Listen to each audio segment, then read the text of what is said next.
এই ছেলে, তোমার বাপ তোমার বড় ভাইকে জমি দিয়েছে, তোমাকে দেয়নি। এবার বলো তোমার বাপের কি হবে? আর জান্নাত হবে না।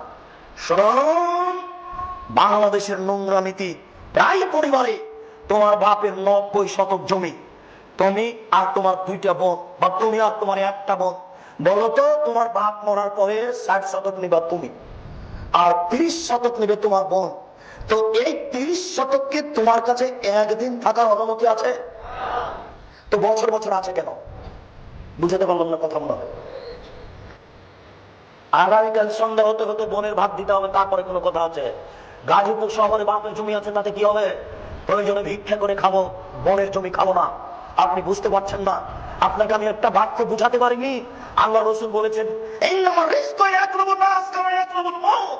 মানুষের মরণ যেভাবে মানুষকে খুঁজে, মানুষের রুচি মানুষকে সেভাবে খুঁজে, মানুষের মরণ যেভাবে মানুষকে খুঁজে, মানুষের রুচি মানুষকে সেভাবে খুঁজে। মরণ কাউকে ধরেনি, 1000 বছর থেকে পড়ে আছে। এইটা কি ঘটেছে?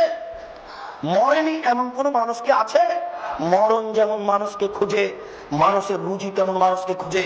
পৃথিবী সৃষ্টির 50,000 বছর পূর্বে আপনার রুচি যা লেখা হয়েছে, যেদিন আপনি মায়ের পেটে 43-4 মাস, সেই দিন রুচি আমার পেটে লেখা হয়েছে। এই ছেলে শোনো, তোমার বাপ 6 মাস হলো কিছু খায় না, শুধু ফলের রস খায়, কিছুই খায় না, বলো বেঁচে আছে কেন? শোনো, রুজি শেষ হয়ে গেছে, হায়াত বাকি আছে, এই জন্য বেঁচে আছে। কিছুই যদি না খায় তবু বেঁচে থাকবে। এবার শোনো, এই ছেলে, তোমার মা খালি বেশি বেশি খেতে চাচ্ছে, তোমার মা এখনই দিয়ে আসলো, আবার বলছে আমাকে ক্ষুধা লেগেছে, খেতে দাও তো। এটা কেন বলো?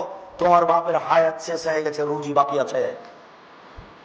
একটা চাউল বাকি রেখে মারা যাবে না। আমি বুঝাতে পারছি না? একটা চাউল বাকি রেখে মারা যাবে না। যেই চাউল নির্ধারণ হয়েছে পৃথিবী সৃষ্টির কতদিন পূর্বে, 50,000 বছর পূর্বে, ওইটা আবার রেনু করা হয়েছে কখন? মায়ের পেটে যেদিন 43-4 মাস, সেদিন আবার লেখা হয়েছে।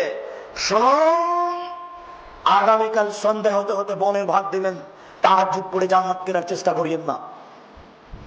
আগামীকাল সন্ধ্যা হতে হতে শ্বশুরকে মোটরসাইকেল ফেরত দিও, কাপুরুষের পরিচয় দিও না।